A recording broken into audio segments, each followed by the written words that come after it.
Gazans are waiting for the Rafah border crossing to open to allow some severely wounded Gazans into Egypt, where they will receive treatment. With foreign nationals hoping to leave Gaza, the Rafah crossing has been the only means of getting crucial aid into the Strip. Egyptian media have reported a deal to allow 81 injured people, including children, to cross in the coming hours. Information from Gaza has been all but shut down by a mobile phone and internet blackout. Well, let's bring in Alyona Sinyenko here. She's a spokesperson for the Red Cross and joins us from Jerusalem. We understand that the Rafah border crossing may well open briefly today in order to allow some people to leave and cross into Egypt. What more can you tell us about that? Well, just like everybody else, we are following the situation and we're waiting what's going to happen. And we hope that people who want to evacuate, they can reach safety. But for us, as the humanitarian organization working in Gaza on the ground, the main priority is delivering humanitarian assistance to hospitals in Gaza, because they're running critically short on the essential medical supplies. Last week, we managed to bring some of the trucks in, but this is infinitely small compared to the massive scale of the needs that we're seeing.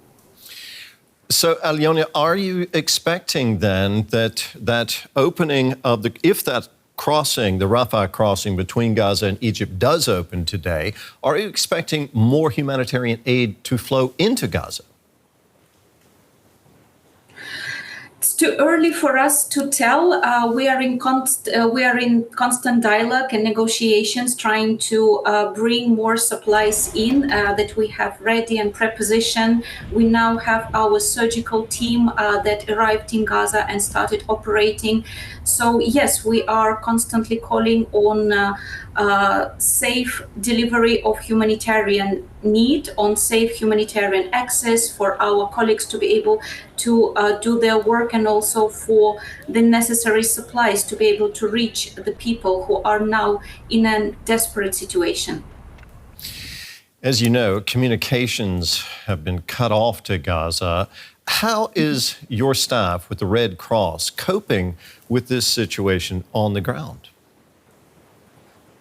Well, last night, I was still managing to reach and speak to our colleagues in Gaza. We try to be in contact with them all the time, because it is an extremely difficult situation for them, just like for all the other civilians who are there with relentless sounds of explosion, shelling. It's extremely difficult. I haven't been able to speak to them this morning. We are, of course, extremely worried because it's important for us to be able to reach our staff to carry out our work.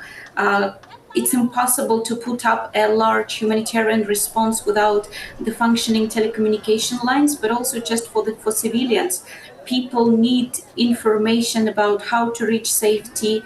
They need information about where to get clean water, need to be able to contact their families. So the humanitarian impact of telecommunication blackout is and could be very serious. What about the limited aid that is getting into Gaza? It's simply not enough to go around. The needs are so great and the supply of aid is so small. How do you prioritize who gets that aid? How do you distribute it? How do you make that decision? Well, for us right now, the priority is medical supporting hospitals. And because what we have seen after we have visited hospitals around Gaza in different areas was horrifying. We have seen medical professionals who have now been working for weeks in a row without any pause.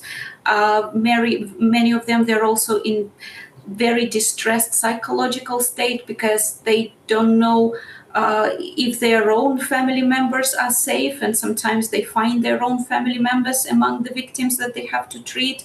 The people are sheltering in place also in the hospitals, looking for safety. So supporting hospitals amid this massive humanitarian crisis is the number one priority. So we managed to send our surgical team and they started working. And we brought some surgical supplies, but we need more supplies. And yes, prioritizing in a situation where needs are so staggeringly high and keep rising, it's a very difficult task. I agree with you. Alyona, thank you very much for taking time to talk with us today. That was Alyona Senyenko, spokesperson for the Red Cross in Jerusalem. Thank you.